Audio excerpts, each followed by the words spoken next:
Está aquí con nosotros Jesús Ramírez, todos lo conocen.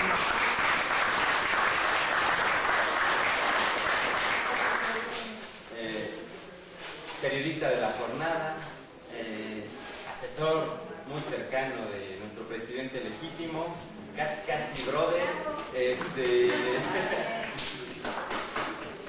productor de La Verdad Sea Dicha y de los nuevos videos del Movimiento en Defensa del Petróleo, así que una persona muy preparada en este aspecto, así que yo le dejo la palabra aquí a Jesús y les vas a responder todas las dudas que tienen, que son muchas.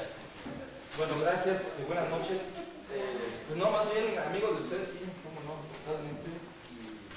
Pues yo más bien vengo a aprender de ustedes y bueno, en todo caso intercambiar los puntos de vista, ¿no? Partiría de la idea de que la consulta, bueno, ahora la está organizando el gobierno del Distrito Federal y algunos gobiernos de los estados donde, digamos, el gobierno del PRD y algunos del Frente Amplio, ¿no? Porque en algunos gobiernos de los estados existe legalmente el derecho a ser consultado al pueblo para definir leyes o saber sobre algunos asuntos. Como eso todos sabemos, no es en todo el país ni a nivel federal, por eso se dividió la consulta en tres etapas, ¿no? Una donde el énfasis está en los gobiernos, en municipales o estatales que sí tienen esta capacidad, que asumieron la responsabilidad y la decisión de organizar institucionalmente la consulta, para darle como un sesgo más formal y menos atacable, en el sentido de que van a decir de que no se realizó la consulta como tal y se inventaron los datos para darle más formalidad. Y digamos, la consulta está a nivel nacional organizada por un consejo ciudadano en el que forman parte Carlos Monsiváis, Elena Poniatowska, Lorenzo Meyer, Carlos Payán, Laura Esquivel, está Rolando Cordera, Rolando Cordera, Guadalupe Loaesa, sí, porque si dice Soledad, no, es todo lo contrario. En fin, hay otros compañeros que están en el Consejo Ciudadano y ellos son como la autoridad moral de la consulta, la que va a avalar que realmente se está realizando esta consulta ciudadana, que los votos o las opiniones emitidas en la consulta son verdaderas, no son inventadas. Y bueno, por otro lado está un consejo técnico que es en los lugares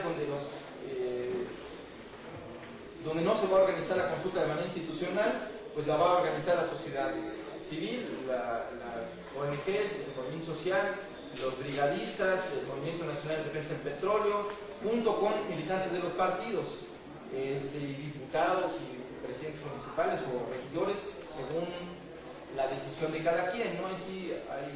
Depende de la conciencia de cada quien, pero sí se está constituyendo en cada estado esta figura de Consejo Ciudadano para darle, digamos, la formalidad y la organización a toda la consulta. Como ya saben, aquí el gobierno de la ciudad asumió la organización y pues la principal tarea, por un lado, es cubrir las 6.200 casillas. Todavía dieron un número, pero no es exacto porque todavía hay gente que está pidiendo que haya más casillas. Está organizada y está demandando en los lugares, ya está viendo donde hay casillas donde faltan.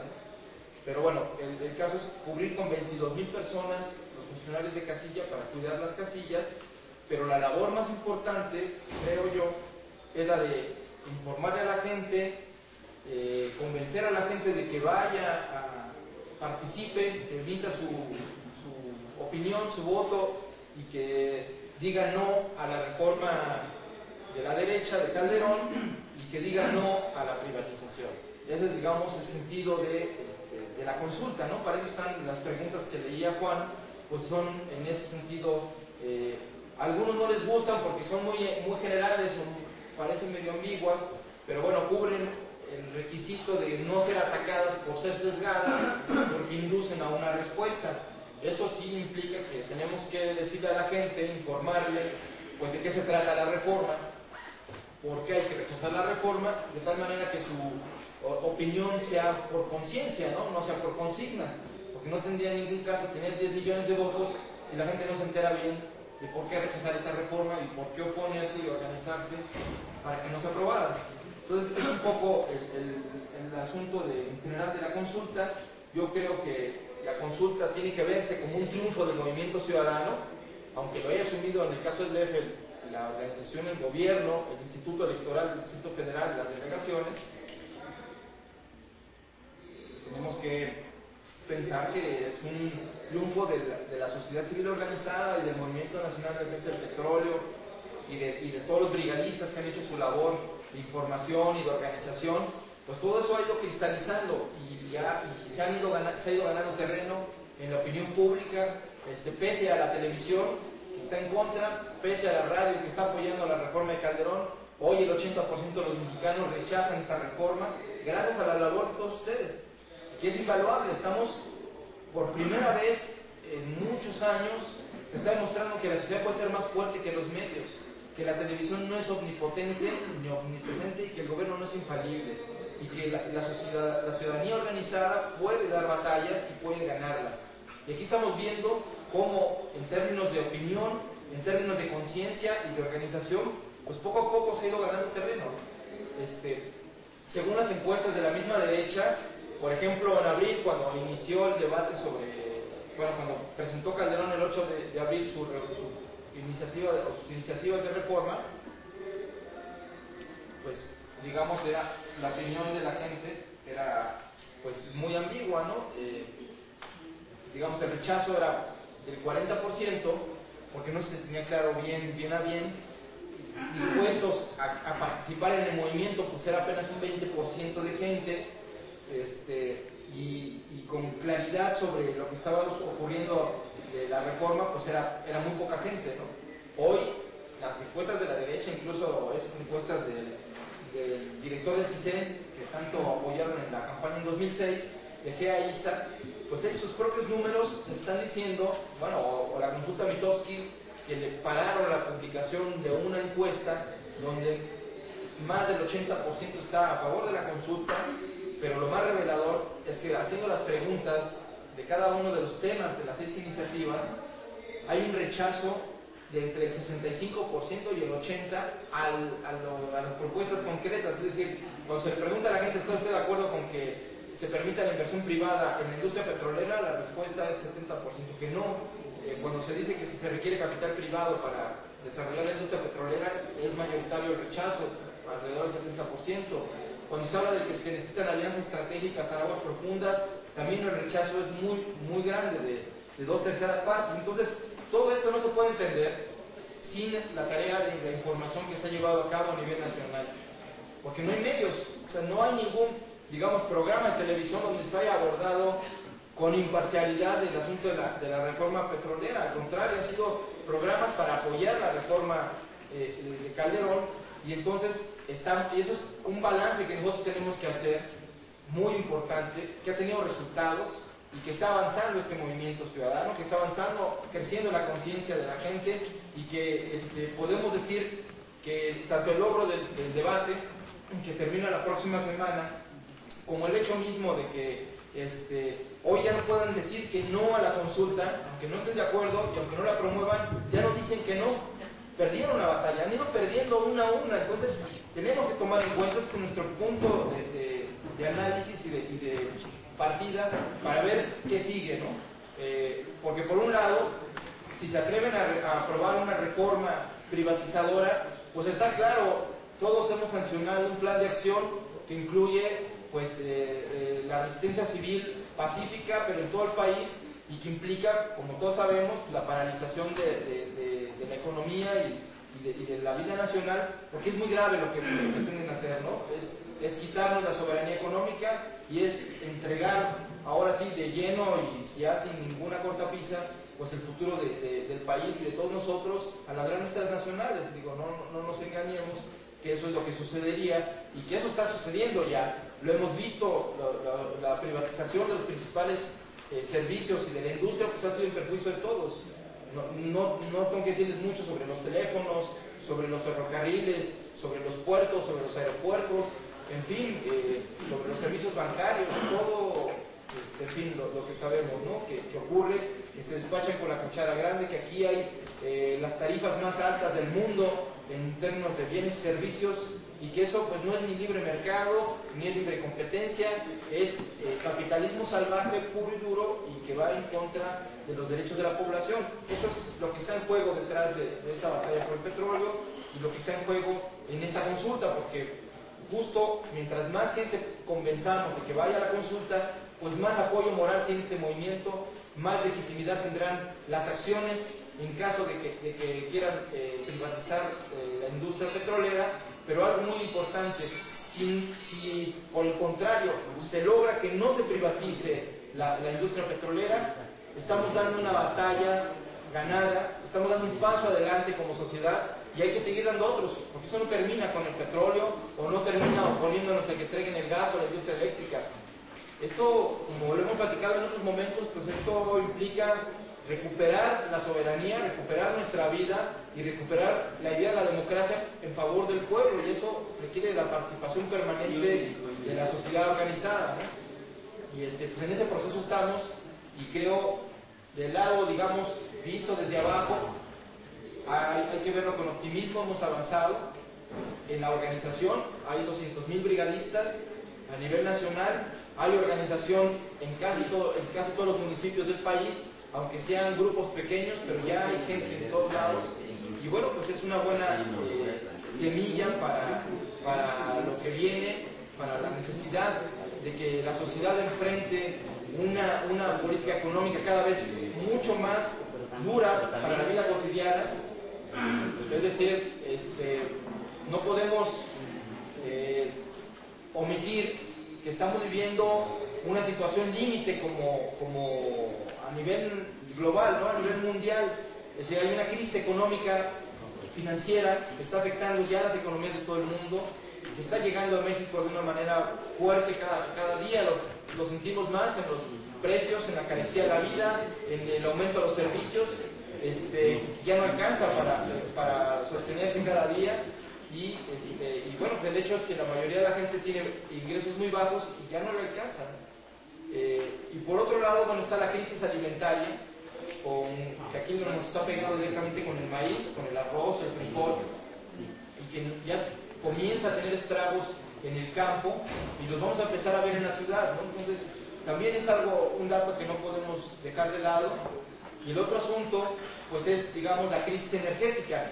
Están subiendo los combustibles, está subiendo el petróleo, está subiendo el gas, de manera ilegal. El gobierno en los últimos 15 días aumentó en 16% el precio del gas doméstico. O sea, primero creó esta red de gas natural que llega a todos los domicilios, y luego ya les dio carta abierta para que los precios sean internacionales, cuando no hay necesidad. No somos un país productor, y si no, también tenemos excedentes petroleros para comprar gas y derivados en el mercado, pero no a precios internacionales, ¿no? Entonces, están queriendo pasarle la factura a la gente, que pague en beneficio de las empresas. O sea, los beneficios y las ganancias de las empresas las estamos pagando nosotros con los aumentos a los precios, y que eso es parte de esta lucha. O sea, no solamente hablábamos de que el país está dividido, pero porque hay dos ideas distintas de nación. Unos quienes creen que está por encima de todo el dinero, las ganancias y el interés privado de las empresas, por encima de los de la gente.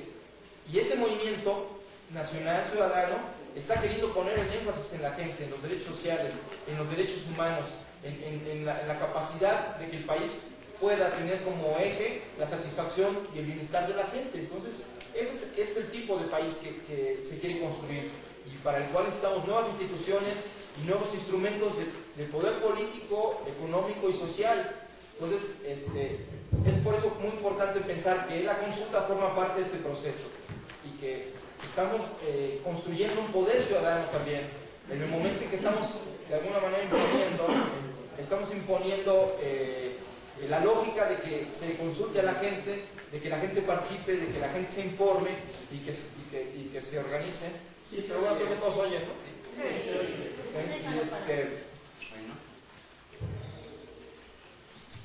Y bueno, pues ese es el sentido y el contexto de este proceso de organización. Evidentemente, bueno, ya sabemos todos que es algo importante, que la consulta en el DF, bueno, es el 27 de julio y en los estados donde así lo decidieron, pero hay otra segunda fase en el sureste, que será el 10 de agosto y, digamos, en la parte norte del país, pues va a ser el 24 de agosto. Entonces, esas tres etapas es para garantizar que la organización y la información llegue lo más abajo posible y participe el mayor número de gente. Pero también, digamos, esta secuencia escalonada de la consulta es para que, por ejemplo, en el DF no tenemos ningún problema porque hay mucha gente que participa, hay mucha gente dispuesta a ir a emitir su opinión y a organizar la consulta, pero en otros lugares no es así. La organización es más, no es tan grande, no está tan extendida, no hay tanta conciencia y quizá vamos a tener que ir a reforzar en algunos estados, sobre todo del norte, para garantizar que se haga la consulta, para ayudar a los compañeros que allí están participando a reforzar su trabajo de difusión y de organización. Y entonces eso se va a hacer público y se va a convocar a todos para poder ayudar una vez que se realice aquí en el DF la consulta, para poder ayudar en otros estados donde se necesita. Pero algo muy importante, porque nos queda poco tiempo, porque el 27 pues ya está a la vuelta de caer de 2 días, pues necesitamos invitar al mayor número de gente, así de todas estas clientes que hemos visitado en sus domicilios, pues hay que volverlos a convocar a que participen en la consulta, a ir a otros domicilios y sobre todo el día domingo 27 pues garantizar que la gente sepa dónde está la casilla y recordarles que ese día hay que ir a emitir esta opinión para proteger y defender el patrimonio nacional, ¿no? En este caso el petróleo. Es muy importante para la economía y muy importante para todos nosotros, ¿no? Porque la mitad de los salarios o la mitad de los médicos, de los maestros, de las obras públicas se pagan con el petróleo, ¿no? Y es muy importante que se siga manteniendo este bien en manos de la nación y que mejore su producción, pero sobre todo que garantice bienestar social, que ese es el sentido por el cual se expropió el petróleo en 1938, ¿no? Para darnos soberanía económica y darnos independencia frente al imperialismo, frente a las naciones desarrolladas y viabilidad como nación, ¿no? Entonces, ese es un poco el contexto de la consulta. Pues a mí sí me gustaría que ustedes pudieran expresar pues, sus dudas o preguntas, ahora sí que las preguntas sobre las preguntas, o las preguntas sobre la consulta, o en general sobre la organización y demás, para que en todo caso pues podamos platicar. Y porque hay un documento por ahí que se está repartiendo, que es las 13 líneas rojas, que es un documento que se publicó hace 2 días, se presentó el martes en el Senado, del Comité de Intelectuales en Defensa del Petróleo, donde ahí se establecen 13 puntos, que son, digamos, lo que no se puede aceptar. Si acaso van a aprobar una reforma, digo si acaso, si se atreven y si pueden, no se puede admitir que contenga esos 13 elementos, ¿no? Que tienen que ver con la entrega de la industria al capital privado, la participación en refinación, transportación, explotación en aguas profundas y en tierra para el petróleo, esta cosa que quieren hacer de la explotación conjunta de Estados Unidos, México, de los yacimientos transfronterizos, que es un truco porque las empresas ya tienen, como Repsol, Exxon, Halliburton, todas estas ya tienen explotación en los yacimientos transfronterizos del lado de Estados Unidos. Y entonces quieren que México acepte este acuerdo de explotación conjunta para que se les entregue el bloque a Repsol, del lado que tiene Repsol, a Exxon, a Halliburton. O sea, ya nada más quieren explotar entre ellos esos yacimientos y para eso quieren la aprobación del Congreso. Entonces no se puede admitir. Y ese tipo de precisiones están en este documento donde se establece por qué no aceptar los cambios a la ley orgánica de Pemex, en fin, ¿no? Entonces, más o no reparte más. Creo que no debemos de entrar en esa discusión. Creo que no tenemos absolutamente ninguna razón para dudar de uno o de otro, ¿no? Yo creo que más vale dejar eso a un lado. Bueno, a ver, bueno, primero nada más, lo de Marcelino Perelló o de cualquier otro exizquierdista o personaje miembro de un movimiento social que se convence después de crecer, de hacerse mayor, de que ya no tuvo sentido por lo que luchó, pues no hay nada que decir. La gente que se cansa, que se vende y que deja de luchar, pues ya su propio ejemplo habla por sí mismo.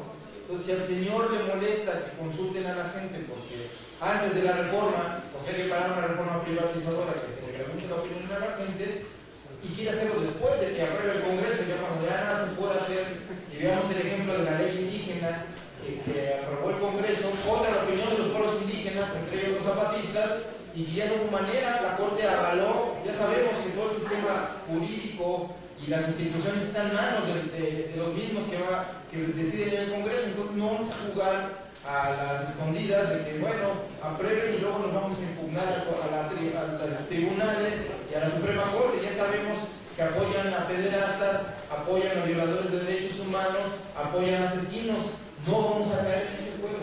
Simplemente no van a poder aprobar el Congreso, y se los digo de antemano, convencido de que no van a poder aprobar una reforma privatizadora porque hay muchos mexicanos en todo el país que lo vamos a impedir. Y así que...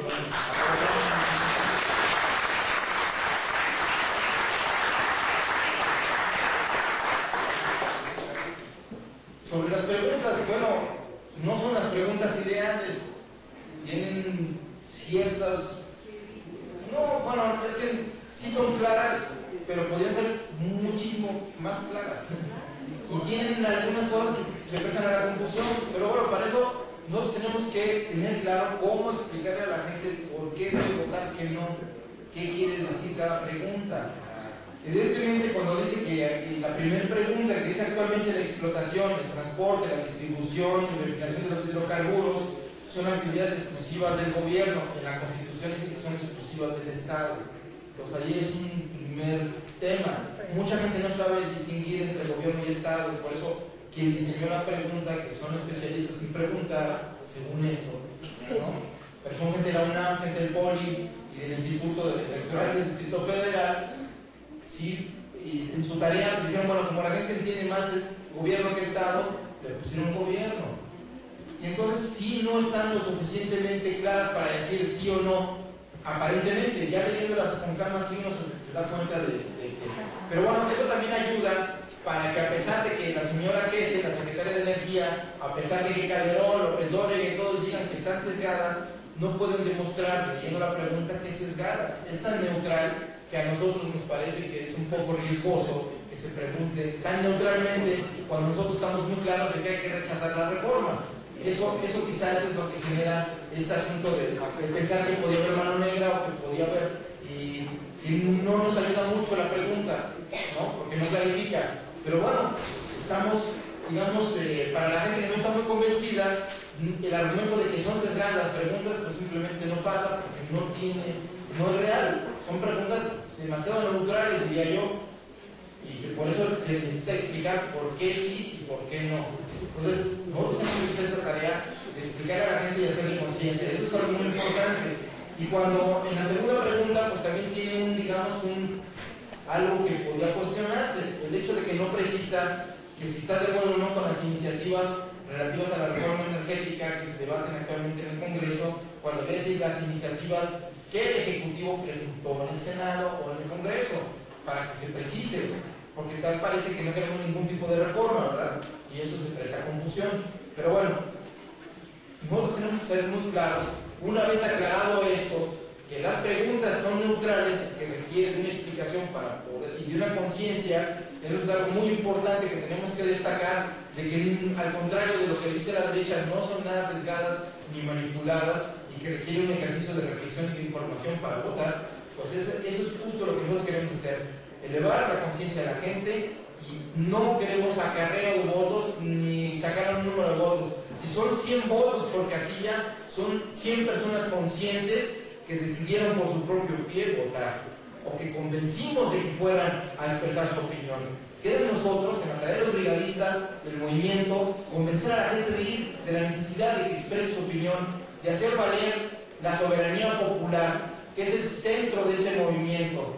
Como lo dice el artículo 39, el pueblo tiene todo el tiempo el derecho de cambiar el régimen de gobierno según le convenga. Pues eso no es realidad, porque no hay mecanismos para hacerlo posible, como tampoco hay mecanismos para la consulta popular. A pesar de que no esté contemplada en la ley, aunque exista el derecho constitucional, incluso para la consulta, pues lo vamos a ejercer y vamos a ir cambiando las instituciones en los hechos e ir transformando según las necesidades de la sociedad. Eso es el poder popular, eso es la soberanía popular, eso es ejercer el derecho que tenemos los ciudadanos de ir creando una realidad que nos vaya favoreciendo y nos vaya beneficiando en términos y que bueno, vaya teniendo unas repercusiones legales e institucionales.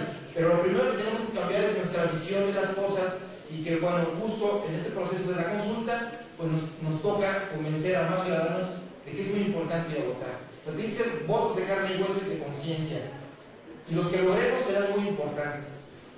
No importa cuántos, ojalá sean millones y millones, para que no tengan ningún argumento a favor de esa reforma. Pero si aún, por la falta de los medios de comunicación, porque la televisión está en nuestra contra, porque no tenemos acceso a una difusión masiva de nuestros puntos de vista, aún a pesar de eso, el trabajo casa por casa, gente por gente, ha sido, la verdad, muy importante y ha sido muy eficaz. A lo mejor no lo podemos medir, a lo mejor no lo podemos sentir, y a veces vemos los medios de comunicación que no lo reflejan y nos sentimos aplastados por tanta información adversa, pero cuando vemos que pulsa la opinión pública, cuando sabemos las encuestas, cuando hablamos con la gente nos damos cuenta que ya saben de la reforma petrolera, que están en contra de la privatización, que eso ha sido una labor del movimiento y ha sido contra la televisión. Esta es una batalla, como les decía, ganada por los ciudadanos contra la tele, contra el poder y contra la manipulación de los medios de comunicación. Debemos estar satisfechos y estar confiados en nuestra fuerza, que hemos demostrado que sí puede cambiar las cosas, que sí puede cambiar la conciencia de la gente. Otro asunto sobre la campaña de los medios. Bueno, pues la campaña de Calderón, sí logrará en alguna gente tener ciertos efectos, pero sinceramente es tan burda que al final de cuentas es contraproducente. Yo no creo que la gente sea tan tonta de no darse cuenta de que tanta insistencia en las aguas profundas, tanta insistencia de que esto es para fortalecer a México, y cuando vemos que cómo gobiernan y todo lo que hacen, y que los contratos del Mourinho y que los contratos del Fulano, pues ¿cómo va a creerles la gente si nos venden que bajaron los productos y la verdad son los productos de ciertas marcas de sus amigos y que realmente no son de beneficio social? La gente está viendo la realidad. ¿Cómo va a creerle a la televisión que está hablando de una cosa que no corresponde a la realidad? Pues en ese sentido, no desconfiemos de la gente, tengamos confianza en la gente y en nuestra capacidad de convencer. Porque si ellos no hicieron la consulta es porque si alguien tiene miedo de su impericia y de su falta absoluta de capacidad de convencer a la gente es el gobierno. Porque la campaña no es para convencer al gobierno, es para tapar la oposición que existe, que es mayoritaria, y para querer legitimar una reforma e imponerla. Pero bueno, como les digo, eso no va a ser posible ni lo vamos a permitir. Y en ese sentido, si estamos preparados o no para la resistencia, yo creo que sí estamos preparados para la resistencia. Y déjenme decirles que yo abro cualquier página de un libro de historia y me doy cuenta que los mexicanos siempre han estado preparados para la resistencia y siempre ha habido gente dispuesta a oponerse a la opresión, a la esclavitud, a las injusticias, y lo ha hecho de muchas maneras. Entonces, eso me hace confiar en que sí somos capaces de poder resistir pacíficamente y poder impedir la aprobación de esta reforma. Y lo digo, como decía César Chávez, aquel mexicano que organizó a los mexicanos en Estados Unidos, los primeros sindicatos de chicanos y de jornaleros mexicanos, pues lo organizó César Chávez utilizando el método de la resistencia civil pacífica, organizando el boicot a la uva, simbolizando que la uva, así como ahora el petróleo simboliza la resistencia al pueblo mexicano por su soberanía, entonces él logró que la uva se convirtiera en el símbolo de la resistencia por los derechos de los jornaleros. Entonces llamó al boicot, hizo que la gente fuera responsable de lo que consumía para apoyar la huelga de los jornaleros, a los cuales no se les reconocía derechos sindicales ni sus derechos a la organización y por supuesto menos a un salario justo y a los derechos laborales. Pero él decía unas cosas que quiero terminar con eso para pensar que sí tenemos esa capacidad. Dice, la lucha enseña a cómo formar una comunidad de gente que lucha, que se organiza y que comparte ideas e ideales. Esa comunidad está relacionada con dos hechos importantes para que sea concreto y que sea real. El primero es que nos organizamos para resolver problemas concretos, no para cambiar el mundo en abstracto, de que va a mejorar, sino para cambiarlo en los hechos, con cosas reales y con cosas muy concretas. Y la segunda es que para hacerlo requiere de la acción directa y organizada de la gente. Con esos dos, digamos, rubros que hacen posible la resistencia civil, se puede creer que es posible construir esta comunidad y construir esta acción directa, esta acción política para cambiar esta situación de desigualdad y las injusticias que vivimos.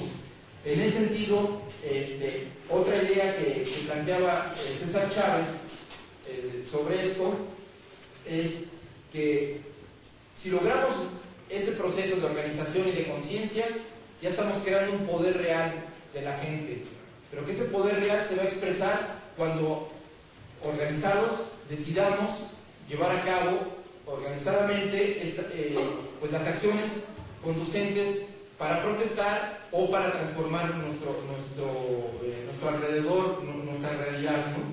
Y en ese sentido dice que no hay mejor escuela para esto del aprendizaje de la resistencia civil, no hay mejor escuela que la resistencia, que la lucha misma. Esa no se aprende ni con círculos de estudio ni con seminarios. Se puede socializar las ideas y poder organizarnos, pero la lucha solo se aprende luchando. Y en ese sentido dice que la mejor escuela para la resistencia civil es ejerciendo la resistencia civil a través de los piquetes, a través de los boicots, a través de las huelgas, a través de las manifestaciones públicas y, bueno, las acciones que se decidan entre todos en común y que las llevemos a cabo todos en común. Esa es como la metodología y que se ha seguido en este movimiento, uno, para oponernos e impedir al vaso legislativo, porque a través de las asambleas locales y luego las asambleas generales que hemos tenido, ya sea en el Zócalo o frente a la torre de Pemex, donde hemos tomado decisiones de planes de acción y que hemos socializado las ideas de por qué oponernos a la privatización del petróleo, estamos llevando a cabo este proceso de construir esta comunidad y tomando acuerdos para tomar decisiones. Y en estos espacios estamos bajando este proceso de organización hasta lo más importante, que es el barrio, la escuela, el centro de trabajo, para que todas nuestras demandas, en este caso es el petróleo lo que nos une ahora, pero necesitamos juntar todas las demandas que tenemos como ciudadanos, como trabajadores, como campesinos, como indígenas, porque ya no puede existir una lucha aislada más, porque la única manera en que toda lucha sea exitosa, y lo estamos demostrando ahora con el tema del petróleo, es que todos defendamos las demandas de todos. Y ese es el aprendizaje y esa es un poco la lección que en este caso César Chávez hacía hacia los mexicanos para organizarse en sus sindicatos en los Estados Unidos. Nada más, comienzo con la frase que terminó el compañero, diciendo que la democracia es el poder del pueblo, la voz del pueblo. Eso es muy importante porque yo estoy de acuerdo, y aquí todo el mundo estará de acuerdo, en que la clase política, y eso incluye a muchos que se llaman o se dicen de izquierda, está podrida, está mal, está corrompida, ya está al servicio de los intereses que no son de la nación y del pueblo mexicano. Eso lo tenemos claro. Pero también tengamos claro que dentro de la campaña que hay de la derecha para privatizar el patrimonio nacional, también está la idea de que el pueblo es incapaz de organizarse. Pemex es incapaz de tener tecnología y capacidad de trabajo para desarrollar la explotación del petróleo. El pueblo mexicano es incapaz de poder, nos decían, siquiera de opinar sobre la reforma porque somos un pueblo ignorante. Entonces no abonemos a esas ideas pensando que la consulta va a salir mal, que la consulta no es posible que organicemos una consulta. Por el contrario, hay que reafirmar la idea de que somos no solo capaces de organizar esta consulta, hemos sido capaces de armar un debate nacional, el primero que se recuerda en este país, sobre un tema de importancia nacional. Hay que reafirmar lo positivo de este movimiento, porque esa es nuestra fortaleza. Esa es la fuerza con la que hemos tenido el impulso y la capacidad de organizarnos. Si hubiéramos empezado pensando lo que no podíamos hacer, creyéndolo, no hubiéramos hecho estos círculos de estudio para empezar. Entonces, hay que pensar en positivo. Sí, efectivamente, hay gente de los partidos como el PRD o el PT o Convergencia que son gente pues que no congenia con la dinámica del movimiento, que no está de acuerdo con la democracia de base, que está defendiendo sus privilegios políticos, que quiere manipular. Eso existe, pero no vamos a usarlo como argumento para decir que para desvirtuar a la consulta. ¿Por qué? Porque la consulta ha sido una conquista del movimiento ciudadano y los ciudadanos vamos a garantizar que se realice de manera limpia y de manera organizada esta consulta. Y como confío en el trabajo de todos los brigadistas, yo no creo ni tengo duda de que nadie va a poder manipular un solo voto en la Ciudad de México. Porque aquí estamos organizados y porque aquí somos muchos. Entonces, sobre esa base, vamos y adoptemos una casilla. Yo creo que todos los brigadistas adoptemos una casilla, sepamos cuál es su ubicación y hagamos el trabajo alrededor de esa casilla con los vecinos y sepamos quién es el funcionario de casilla y estemos pendientes que se instale y estemos pendientes de que sí se haga todo lo que tiene que hacer para que salga a buen puerto esta consulta. Eso es lo que tenemos que hacer. No estar pensando en pelearnos con los que ya están más por los intereses y que están comprados y maiciados.